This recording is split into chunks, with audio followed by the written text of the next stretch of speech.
informational text. He did better with literature than he did over informational text. And then he completed the STAR math assessment in March. And on his math assessment, he received a scaled score of 10.05, which puts him in the needs support category. And his STAR assessment indicated that he struggled with geometry and measurement. And that was another thing I was going to put, because we talked about what you mentioned earlier, like math not being his strong suit. And I talked to Aiden too. Because a lot of kids do like a little bit better either in geometry or like algebra. You know, sometimes kids are usually a little bit better in one than the other.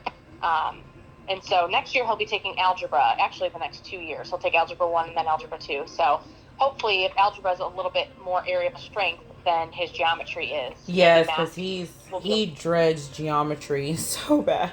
There's a lot more like abstract, you know, there's all the proofs and reasoning and all that. There's a lot of that stuff. Whereas algebra is more based on like functions and formulas and that sort of stuff. So hopefully that'll be a little bit better for him next year. And then that last part there, Aiden's work samples and teacher observations indicate that he met his English language arts goal and his math goal for the 21-22 school year. We are not in the future here. 21-22 school year. And then the next area is the academic and functional and developmental needs. In the area of English language arts, Aiden has difficulty with writing conventions, grammar, and transitions. Aiden also needs assistance with organizing information within his writing to help clearly convey his message. His deficits in written expression require specialized instruction in the area to promote progress and performance related to grade level instruction to ensure participation and mastery of grade level standards. And then in the area of mathematics, Aiden has difficulty with utilizing order of operations in order to evaluate and simplify algebraic and numerical expressions. Aiden demonstrates deficits and inconsistencies with problem solving, particularly when there are multiple steps or possibilities to compute a problem. Aiden requires specialized instruction to lessen the adverse effect his math skills have on performance and progress in the general ed curriculum. In his other category, I left some of his medical stuff that we had talked about last year. You let me know if anything needs changed or updated. So Aiden has a heart defibrillator, and I said please see health plan to communicate with nurse for the most updated information regarding his health plan. If student engages in any verbal altercations with peer or teacher, please remove student from situation as soon as possible to help him keep calm. And then he has an allergy to Tylenol PM. Is all that still accurate information? Yes. Okay. And then I have in here, parents would like teachers to contact them if there are any issues or concerns regarding peer interactions and academics early on. Please do not wait until the situation becomes elevated before calling parents. I put a note about attendance in here because attendance has impacted his academics this year. So attendance has been a challenge for Aiden this year. Aiden has approximately 14 excused and 22 unexcused absences for the 21-22 school year. But many of those absences are for medical reasons. Yeah, it's just like today, there was a car accident yesterday, and I did let them know that I would send in at least the police report or whatever, so that, you know. And I believe I believe the doctor gave him an absence for today. But Natalia doesn't have one, but Aiden does. Okay. Yeah, so anytime you have those excuses, just make sure you turn those in to us. Okay. And then the next two are what we added in that IEP review. So we have, because Aiden has encountered troubles in the student restrooms, the IEP team determined that Aiden will be allowed to utilize a designated bathroom located near the main office for his restroom trips. This restroom is intended for use by adults, and other students will not be present in this restroom. This will allow Aiden to feel the feeling of safety within the restroom. Aiden will receive special restroom pass from case manager to indicate this. And then we have Aiden will also be allowed to eat his lunch in the guidance office if he's having a difficult time at lunch or needs time to be alone. Aiden will be able to get his lunch from the cafeteria and bring it to guidance to eat it. This will allow a safe space for Aiden, but also in an area that is supervised by staff. Aiden will receive a special pass from case manager to indicate this. Okay. Any questions about any of that? Not so far. Okay, so this might be as far as his transitioning to the 10th grade or not, but his Yeah. English, will he what English will he be taking? Because I know that's gonna that's gonna worry him a little bit if he starts to fall behind in English. And I know you said he'll be going to algebra next year, but the hmm English is kind of what I'm worried about. Yeah. So it's English 10, which I believe is now world literature. I think is what it's considered. Sorry, the reason I'm looking, we're changing math or English, excuse me, English standards from into next year. So 10th grade used to be American literature, and now it's like world literature. But Okay. he will be in, or at least I put in, and we can, if it ends up not, when you get his schedule back, if he's not in a co-taught class, or if you want to double check which classes of his are co-taught, you can ask me and I'll let you know. But I've indicated to put him in co-taught for all of his core electives.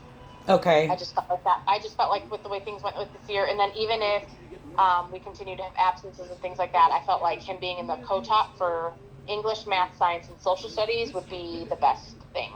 Okay. Yeah. Well, hopefully we won't have as many absences or as many problems as we did this year. So. Hopefully, and then if you don't, and then we'll start. Then going into the next year, you can kind of start um, lessening the amount of co-tots depending on how he did. But I Okay. just don't want him to struggle at all. We want to make sure No, that I he agree. I feels agree. supported and yeah. All right, so that's what I've indicated. So when you get those back, because when things start getting put into Power School, things could get put in wrongly. So just double check with me once those schedules start getting finalized. Okay. Okay. Um, the next page talks about special instructional factors. And so all the boxes that are checked no are just stating that those are areas that are not getting addressed in the IEP because they're not things that impact his functioning in the classroom. Um, the one box that's checked yes is transition services because we're about to go into what we do for transition in just a moment. Transportation, he can ride the regular bus. He has no need for services as far as transportation is concerned. And then as far as non-academic or extracurriculars, he can participate in those regularly, no support needed. And then there's the method of frequency for reporting, and that's just stating that you get progress report every 9 weeks. Okay. Next page is the first page of transition, and this is his long-term goals. So these are for after high school. That first of that big bold line is post-secondary education and training. So his long-term goal is that he will be prepared to participate in a 2 to 4 year post-secondary education program based on completion of graduation requirements and meeting college admission requirements. For employment, occupation, and career goal, he will reach college and career readiness by potentially earning an industry career credential. And then his community and independent living goal is that students will be prepared to participate in community activities and live independently based on independent living skill level achieved and community living options. We have a graduation date of May of 2025. He is on the general education pathway. What? And then his classes break down to 1 credit in English, math, science, and social studies. And then it cuts off onto the next page a little bit. He's got 4 elective credits for next year. Okay. Okay. The next page is the annual transition goals. At the top there is the present level, and that is just a restatement from what I put on that first page, basically just stating what his interests are, and then really the main thing is that his goal after high school, he wants to work, and then eventually he wants to do some post-secondary education. His careers of interest right now are something to do with writing or the culinary aspect, and that he'd like to continue to learn more about these career areas. So based on that information, I created 3 goals. That first one, the post-secondary education and training. By May 2023, Aiden will compare 2 or more broad potential areas of interest, preference, or need based on results of academic and transition assessments and experiences with 100% completion. And there's a 1-2 listed underneath there. Those are going to be steps that we take to reach that goal, which is complete career interest inventory, and then identify the 2 areas of interest, and then research information specific to those jobs. Next is the employment, occupation, career goal. By May of 23, Aiden will document at least one meaningful long-term goal in personal, social, occupational, and other learning domains with 100% completion. The steps that we're going to take to achieve that goal is being able to define what a SMART goal is, and then determine the difference between long and short-term goals, and then what benchmarks are. And then that third goal for transition is community and independent living. By May of 2023, Aiden will be able to investigate self-advocacy as it relates to attainment of post-secondary goals. For example, self-knowledge and interest, a list of strengths, and areas of need with 100% completion. Steps to meet that goal would be defining what self-advocacy is, and then being able to list his strengths and areas of needs. Any questions about his transition goals? No. Then we go on to his annual goals. The first one there is math. In that present level, we just restated at the beginning, in the area of math, he has strengths in verifying that 2 triangles are congruent. And then in the area of math, he has some difficulty with utilizing the order of operations in order to evaluate and simplify algebraic and numerical expressions. He demonstrates deficits and inconsistencies with problem solving, particularly when there are multiple steps or possibilities to computer problems. He requires specialized instruction to lessen the adverse effect his math skills have on his performance and progress in the general ed curriculum. So that information led us to making this goal that by May of 23, Aiden will be able to use the order of operations to evaluate and simplify algebraic and numerical expressions with 70% accuracy based on formal and informal assessments.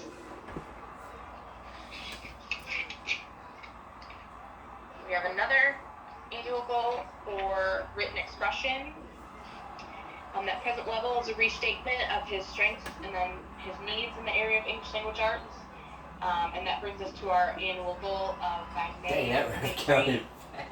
Aiden will be able to utilize a writing process, so using planning, revising, and editing, to construct a paragraph using relevant evidence, effective transitions, and proper spelling and conventions with 70% accuracy as measured by formal and informal assessments. Any questions about those academic goals? No. The next is his services. So his special education services, he has special admin he'll receive for math.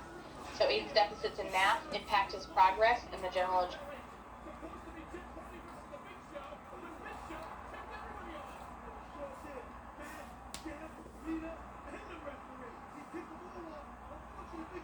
Hello?